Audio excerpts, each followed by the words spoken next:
जब भाजपा विपक्ष में थी तो नियोजित शिक्षकों को लेकर के विधानसभा का घेराव कर रही थी।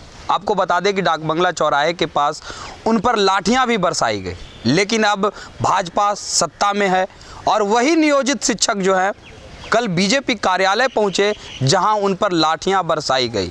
उन लोगों का कहना था कि हमारी हक की मांग करने वाले आज हम पर लाठियां क्यों बरसा रहे हैं। इसी मुद्दे पे बात करने के लिए हमारे साथ मौजूद हैं एमएलसी सच्चिदानंद राय जी।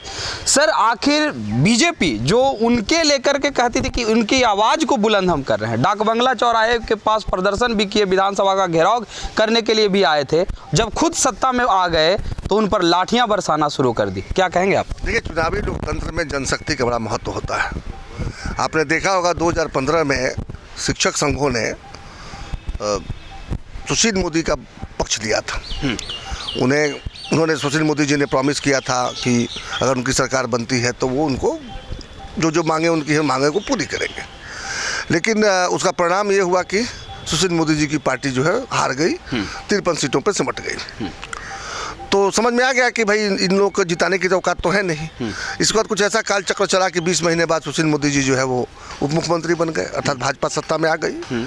लेकिन निश्चित रूप से जो उन्होंने वादा किया था वादा भूल इसलिए गए कि उन्हें पता था कि इनके शक्ति पर, इनके दम पर तो हम आए नहीं है, इसलिए इनकी बात को पूरा करने का मेरी कोई आवश्यकता नहीं है। अब यही देखिए, बदलता है समय 2020 में। 2020 में तेजस्वी जी के लिए लोग कहते हैं कि हम आपका समर्थन करेंगे और आप हमारी मांगों को पूरा करवाएंगे। और इनके समर्थन से फायदा ये नुकसान ये होता है कि तेजस्वी जी भी चुनाव हार जाते हैं। तेजस्वी चुनाव जब हार जाते हैं तो निश्चित रूप से उनको समझ में आ गया कि इनको जिताने की औकात तो इनकी है नहीं, क्योंकि जन समर्थन इनके साथ में नहीं है। और फल ये होता है कि जब फिर देखिए काल चक्र घूमता है, 20 महीने बाद वो भी पूरा उप मुख्यमंत्री बन जाते हैं, लेकिन उस बात को याद नहीं रखते। ये अलग बात है कि चुनाव का जब दबाव नज़दीक आया तो, और चूँकि नौकरी देने वाली बात थी, तो नौकरी में क्या कहा जाए, नया नौकरी देने की तो स्थिति बहुत है नहीं। तो लगा कि उन्हें नियोजित शिक्षकों को ही जो है हम नियमित करने का काम करें, उसी को कहें कि नौकरी बांट दी है। ये जो चल रहा है ना, दिखाया जाए 2 लाख नौकरियाँ, ये 2 लाख नौकरियाँ क्या है?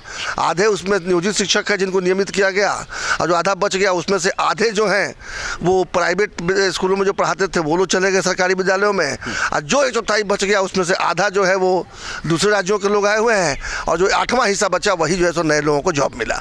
लेकिन यहाँ पर ढोल पीट रहे हैं कि हमने 2 लाख लोगों को नौकरी दे दी, फिर 2.25 लाख निकला है, उसमें भी यही कमोबेश खेल होने वाला है। लेकिन जहाँ तक ये शिक्षक संघों का सवाल है, ये शिक्षक संघ जो है केवल अपने शिक्षकों को बेवकूफ़ बनाने का काम करते हैं। मैं 2 बड़े शिक्षक संघों की बात जानता हूँ जो बहुत चंदा उठता है, लेकिन वो कभी भी जो है शिक्षकों के बारे में कुछ बहुत अच्छा काम वो लोग कर नहीं पाए। और करना चाहते तो सबसे पहले उनको उनकी जो प्राथमिक जिम्मेवारी जो है शिक्षण प्रशिक्षण, उसकी बात करते कि नहीं, जब बच्चों को आप पढ़ाइएगा तब क्या होगा कि समाज के लोग आपके समर्थन में खड़े होंगे, आपकी बात करेंगे। तो ऐसा तो होता नहीं है। आपने देखा होगा बड़ी कहानियाँ चलती थी, स्वेटर बुनते हुए फोटो आया जाता था, संडे मंडे का स्पेलिंग आपने देखा होगा किस तरह के हमारे शिक्षक को दिखाया करते थे।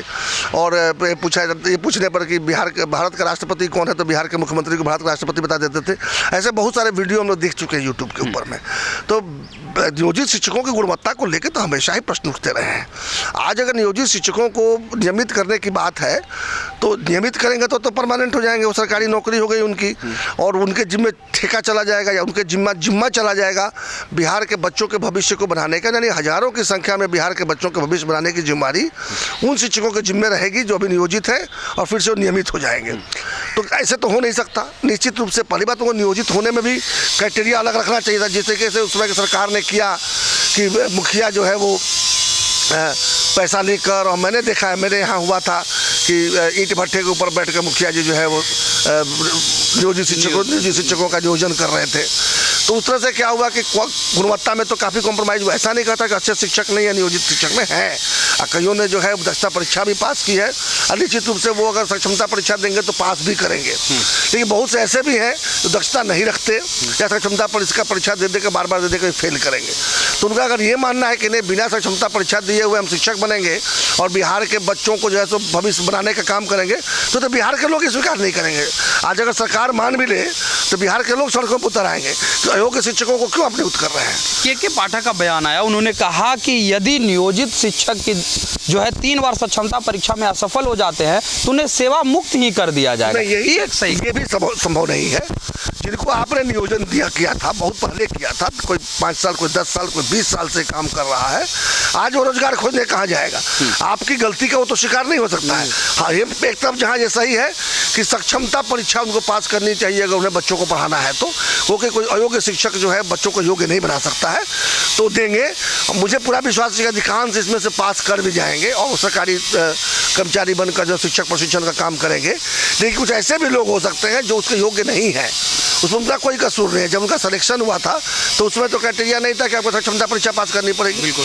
आज अगर वो पास नहीं कर पा रहे हैं, 2 बार 3 बार 5 बार के प्रयास में नहीं कर पा रहे हैं, तो वो जिसके लिए योग्य हो, सरकार में केवल शिक्षकों की जरूरत ही नहीं है, बहुत से दफ्तर हैं, बहुत से कार्यालय हैं जहाँ पर अन्य प्रकार के कर्मचारियों की जरूरत है जिसके लिए योग्यता वो रखते हैं, तो वो वैसे जगह पर उनको शिफ्ट किया जाना चाहिए। नया लेकर पुराने लोगों को घर बैठा के, नया रिक्रूटमेंट से बढ़िया है कि पुराने लोगों को पुनर्नियोजित करके सही जगह पर उनको दे दें और फिर बाकी सीटों पर जो है सो नए लोगों की भर्ती करें।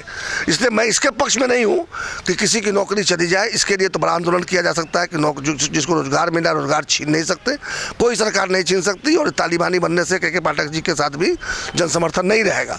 लेकिन मैं बिल्कुल के पाठक जी के साथ में, जन समर्थन के साथ मैं भी खड़ा हूँ कि जो शिक्षक हैं उनको अगर सरकारी शिक्षक का दर्जा मिलना है तो उन्हें सक्षमता परीक्षा पास करने के बाद ही वो दर्जा मिलना चाहिए। एक पॉलिटिकल सवाल सर, फ्लोर टेस्ट हुए, फ्लोर टेस्ट के बाद जो जेडीयू के विधायक बीमा भारती हैं उन्होंने बड़ा आरोप लगाया है। उन्होंने कहा कि मेरे पति को और मेरे पुत्र को अगवा किया गया और गन पॉइंट पे रखा गया और मुझसे ज़बरदस्ती जो है वो पक्ष में वोट करवाया गया है। तो कहीं ना कहीं ये जो फ्लोर टेस्ट हुआ है वो क्या विधायकों को गन पॉइंट पे रख के वोट करवाया गया है या कुछ और भी वजह हो सकता है? मैं ऐसा नहीं मानता कि सब कुछ गन पॉइंट पे हुआ है, लेकिन ये जरूर है कि कुछ ऐसा हुआ भी होगा। सारा का सारा ऐसा नहीं हुआ है।